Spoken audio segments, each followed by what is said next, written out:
retired tanker yanker. Welcome to Transitions. Remember, hit that subscribe button and like and share this video. A momentous day for me. I broke the 100 subscriber mark today. Okay, that doesn't sound like much. I used to figure there are people out there with 100,000 subscribers, but I've been at this probably since April. So, 6 months. I hope to be a little bit further along by now, but just remember, if you're watching this video and you're not subscribed, it would be a good idea for you to subscribe. And like and share this video. The topic of today's video is a very serious one. Driver fatigue is the leading cause of truck accidents. The Federal Highway Administration estimates that from 30 to 40% of all fatal truck accidents are directly caused by driver fatigue. Too many drivers are driving when they should be sleeping. Why is this? Well, the answer is easy. Financial pressure. Drivers are being pushed by financial pressures to drive when they should be in the bunk. Now, although tired drivers have long been a problem in this industry, but the real problem that we're having right now started in 1980 when President Carter signed into law the Federal Highway Act, which deregulated the trucking industry.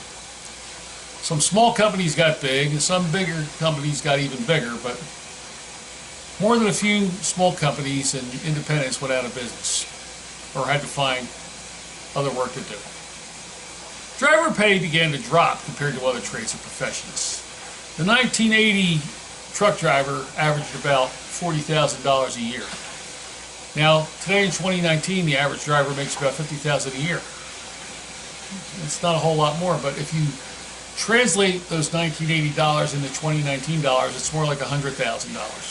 So basically, truck drivers are getting half what they made 4 years ago. It's no wonder drivers are taking chances and running illegally. And face it, why did you get into this business? To make money. I mean, I don't know anybody who drives because it's a hobby. I have often said that driving is more of a lifestyle than it is a livelihood, but it's still a job, and that means work.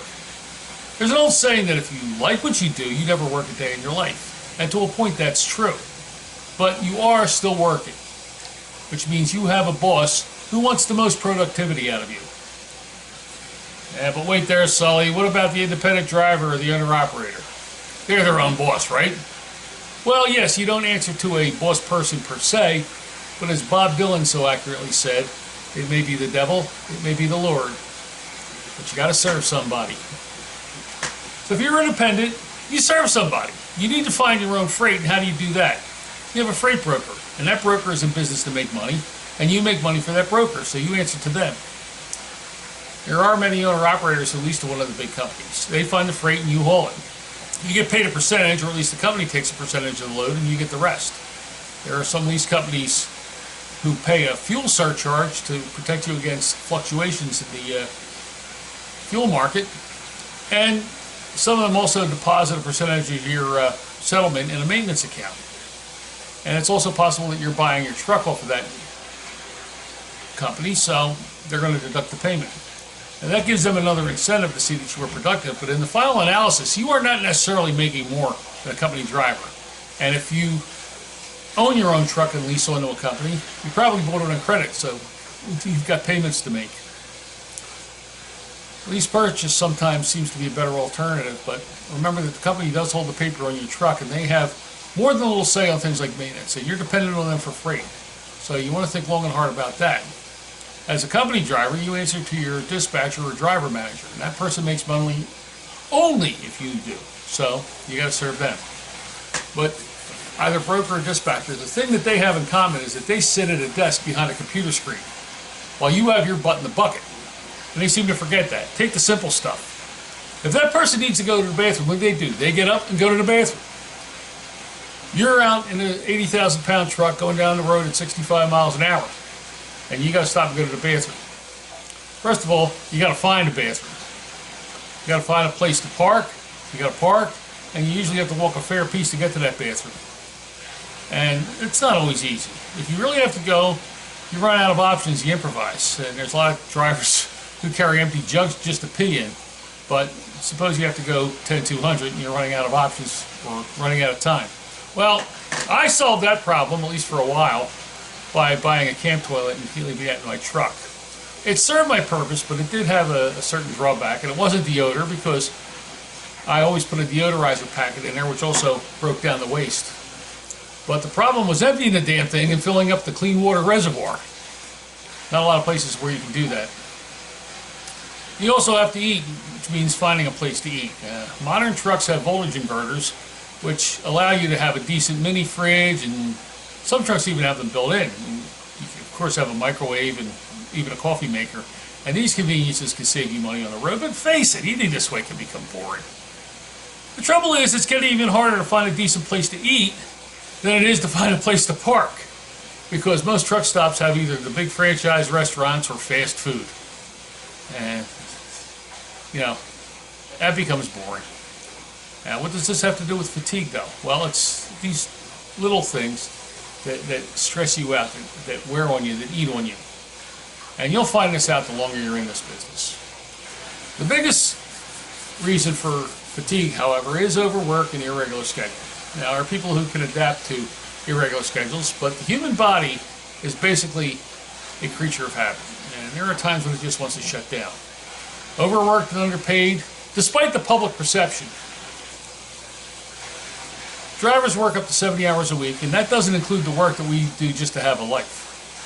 And you're delayed at a shipper or a consignee, and that keeps you off the road. That keeps the wheels from turning. And you only make money when the wheels are rolling. It's long been a problem in the industry, which has led drivers to cheat on the hours of service regulations. And contrary to what people say, ELDs have not eliminated this practice, and certainly have not eliminated the temptation or even sometimes the need to run illegally. You run on a schedule where on-time performance is expected 100% of the time, and failure is not an option. Okay, enough with the cliches already, Sully. But it is true, your success is incumbent on on-time performance.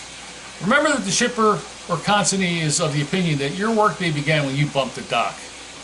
They don't realize that maybe you had to drive all night to get there and you're tired. Well, that's the opinion I used to get anyway. They're just like the rest of the general public and have no idea what the job entails. And there's other factors. We live in a technologically advanced 21st century era, and it's easier to be in contact with home. And while you might think that this is a good thing, you might be getting pressure from there. It's a fact that truckers do have a higher divorce rate than other professions due to those long periods of separation from your family. Problems at home do find their way into your cab, and it's just something else to deal with. And the distance and the problems and the separation, that causes depression, that causes anxiety, and that is very fatiguing. So it's not just the lack of proper sleep that wears you out, and all the ELDs in the world, and all the reserve parking at truck stops, and all the advocacy groups which are trying to separate you from the ability to make money will not give you proper rest. There's other variables which the white coats know nothing about. And you're still not being paid for all the time you work. In any other industry, this would be unacceptable, but in trucking, it seems to be the status quo. And I thought they ended slavery when Lincoln was shot. Silly boy, Sully. Another factor in fatigue is sleep apnea. I have sleep apnea. I would find myself dozing off even after only a few hours of driving. So I had a sleep study done. I was properly diagnosed, and now I use a BiPAP when I sleep.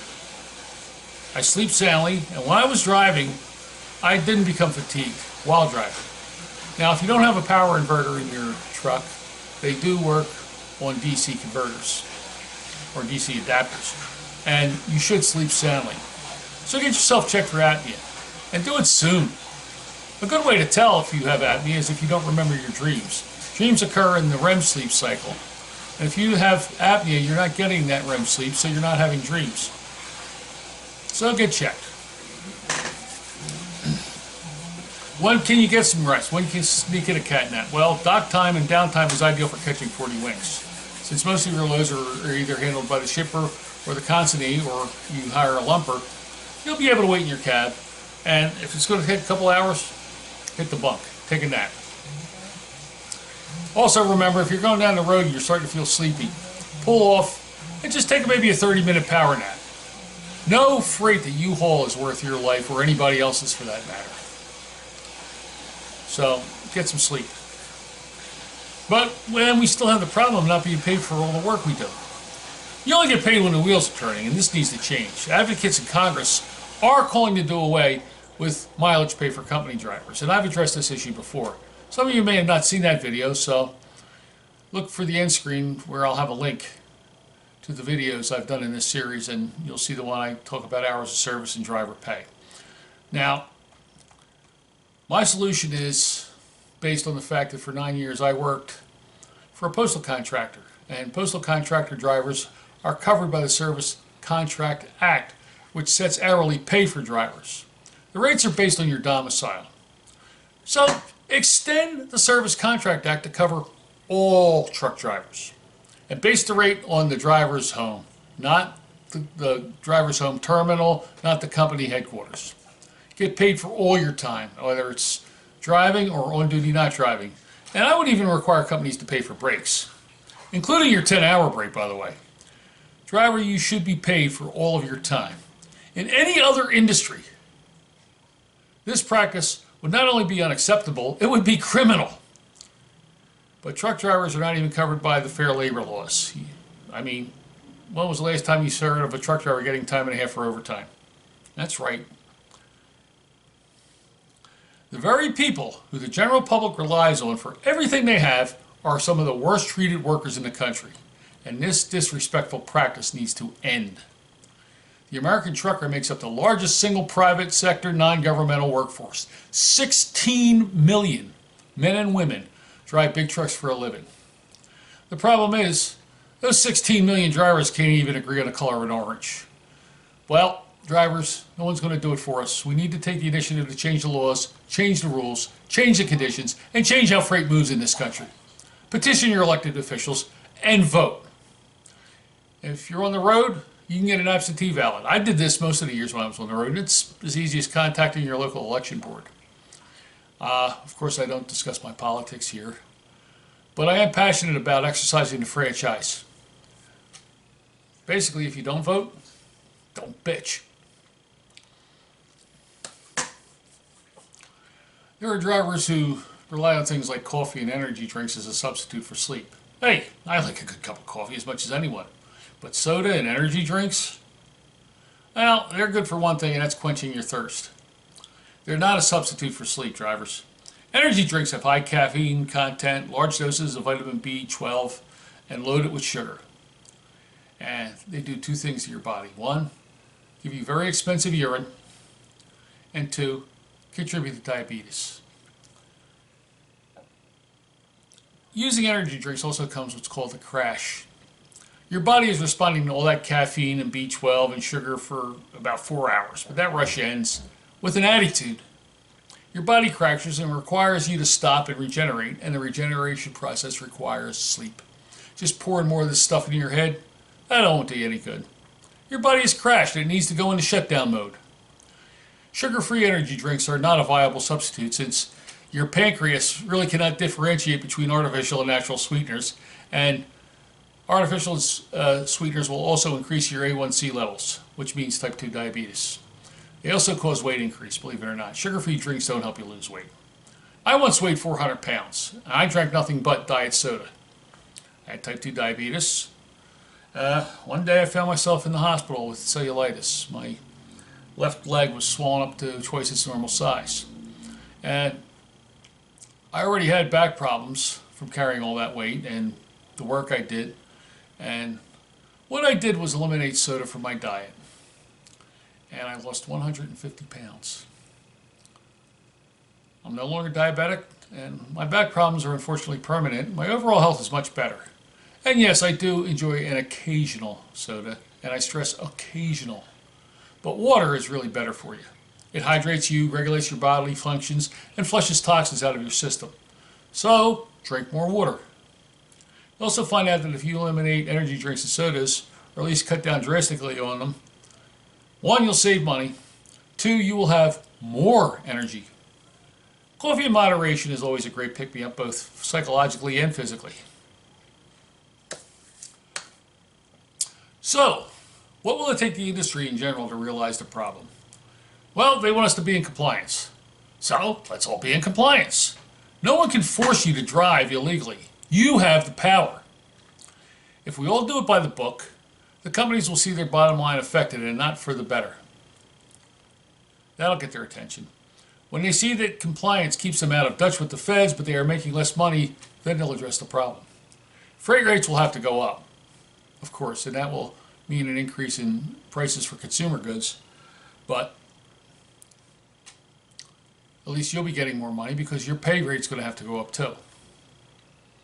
And if your pay goes up, you're paid for all the hours you work, your satisfaction level will go up. Remember that a rising tide raises all boats. And when the public can't get their toilet paper simply because you are obeying the law, that'll get their attention too.